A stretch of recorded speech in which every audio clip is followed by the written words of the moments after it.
Welcome to Kaleidoscope. Let's talk.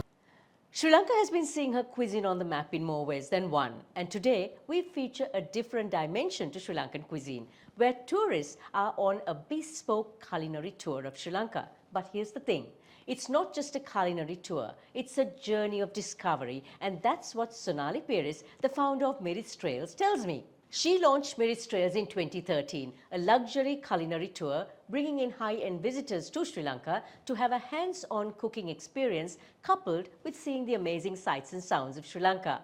I caught up with Sonali, who was here on her 6th Miris Trail with 18 participants, to find out more.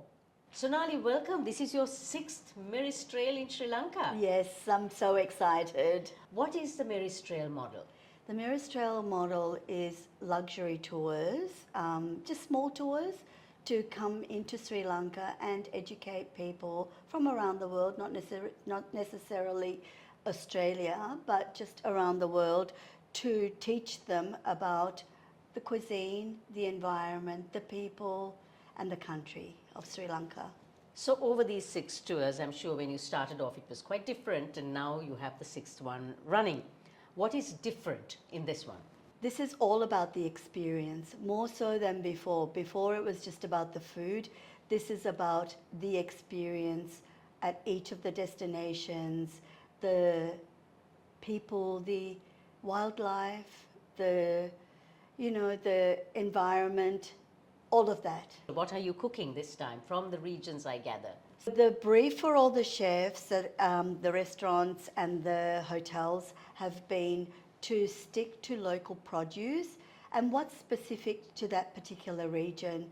So for example, in Sigiriya, we're actually using a recipe that the Baddhas used, where they smoke the meat and then they coat it in honey and spices that are local to that particular area, and then they carve it and cook it in pineapple juice. So we're using chatti pots because that is a big point of difference to flavour, and it's all hands-on cooking. So Sonali, now that you've done these tours, do the people who follow these tours actually go back and cook the dishes that they've done? Absolutely. We've had a couple of, from a couple of the tours, they've actually gone back and had dinner parties, and each of them have cooked one of the dishes and celebrated the whole tour by cooking the meals that they actually prepared on tour. And we've had a lot of people as well come back to Sri Lanka, and the stats on the returns of our small group tours have been phenomenal. We've had at least 6 to 7 people that come back, not necessarily doing a Miris Trails tour, but they've come on their own. 4 people have actually joined our women's tour, my last tour before this one. What have they cooked for you back home? The favourite is pol sambal. Pol sambal, luna miris, chicken curry, fish curry. They've not done any of the, they love roti and kottu, but this time we're actually showing them pittu, hoppers, lavaria, lots of different things. So you've lived in Australia for a long, long time. What made you choose Sri Lanka to moot Miris Trails? It's the heritage that I have, the cultural experiences that we celebrated in Australia. Even though we grew up in Australia 56 years, we always maintained that cultural link. That was very important growing up in our house. And the burger cuisine as well as the Sinhalese cuisine was very much in tow, like, your standard and staple yellow rice on a Sunday after church with your chicken curry and your dal and, chutneys and all of that, and a few papadums on the side and some curd chilies.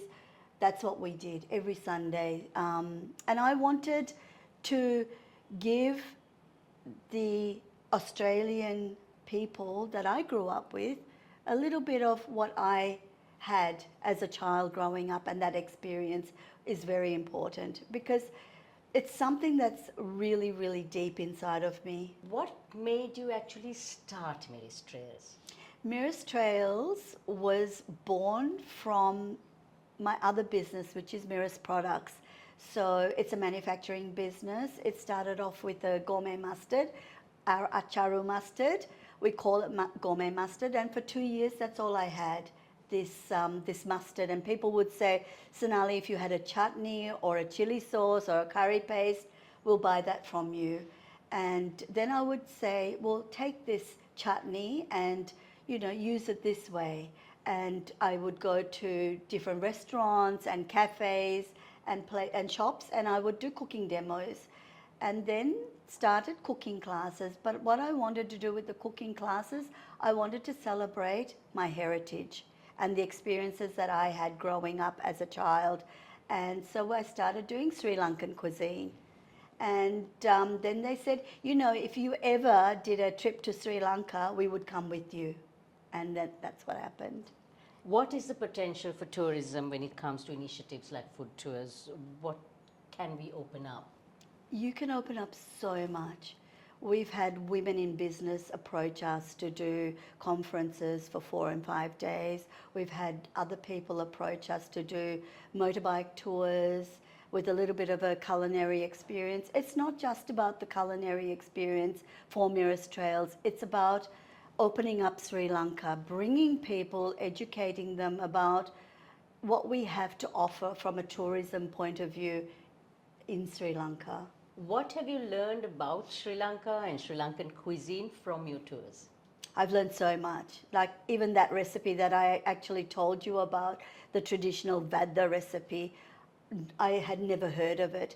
So much so that when I came back to Australia, some of the clients bought us a smoking, a barbecue, just to smoke the meat so that we can actually make this dish, this curry dish, and then have it for ourselves.